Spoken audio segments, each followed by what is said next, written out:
So how about you can create an astrology chart for anything, not just for a human. Let me show you what I mean.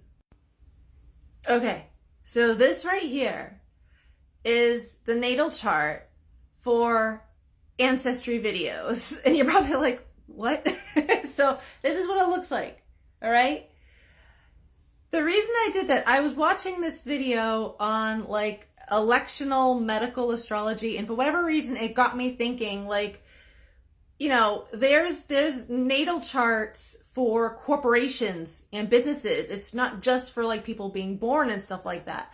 And I was like, because the past few days I have been a little more vocal about working with an ancestor of mine, and it's just been really coming up for me this year is just ancestral heritage stuff. And so literally like almost a half hour ago, I'm like sitting on my bed and I'm thinking like, what if I just started posting more messages, channeled messages from my ancestor Merle, who I have been working with? How would that look? What type of energy does that play out? And I was thinking about that around 2:22 p.m.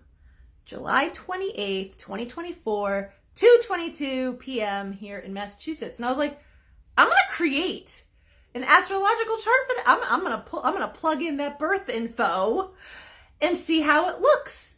And so this is what it is. And let me show you the actual properties.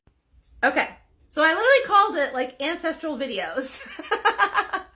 Sun is in Leo. Clearly we're in Leo, and it's in the 9th house. The 9th house is all about travel, exploration, higher knowledge and learning. And here I am wanting to talk about like ancestry and the wisdom that I gained from channeling an ancestor of mine, right? And this ancestor is over in England. So beautiful. Okay, moon is in Taurus.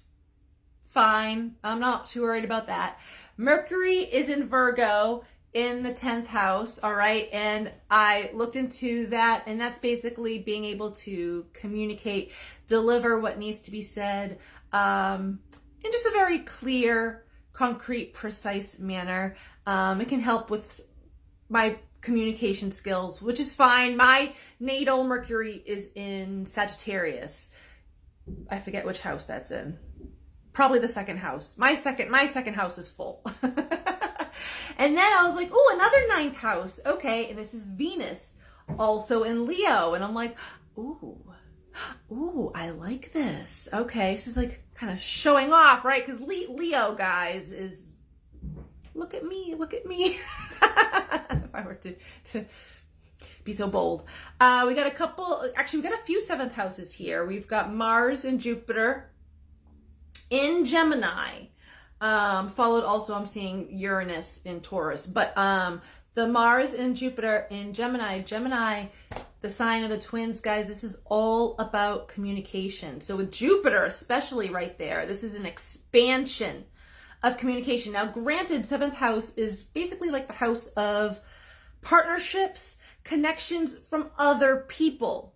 Well, I'm connecting specifically with an ancestor of mine, another person from the past. So that actually tracks. And then I was also looking at Pluto. Pluto is just into Aquarius. Okay, literally 0 degrees, 44 minutes, just into Aquarius in the 3rd house of communication. Aquarius is the humanitarian. They're also sort of like the otherworldly thinking. They have a very expansive mindset and belief system. And Pluto is the planet of the underworld, the other side.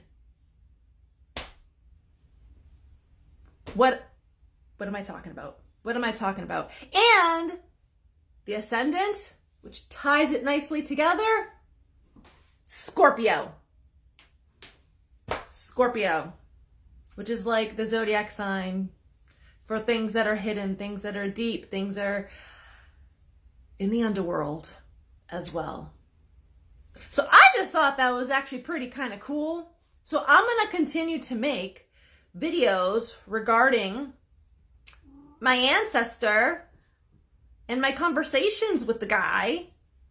And I'm going to share whatever wisdom I get. And I mean, it's to help me, to help you guys. Like, you know, my intention is not a bad one by any means, but I just wanted to throw that out there, that like, if you're thinking of starting a project, a business, whatever, just starting something, like, pick a day and time if you want to, or when you're thinking of it in that moment, see what time it is, and like get that birth info and plug it into, like I just used, this is the app Astro Matrix. I also have an account online at astro.com. You could use that as well. And see what like that chart looks like and what the energies sort of represent and what would that mean for you. So I just thought that was really cool, and I just like needed to share that. So given Jupiter, Gemini, 7th house, had to share it with other people. There you go. Have a great day, guys.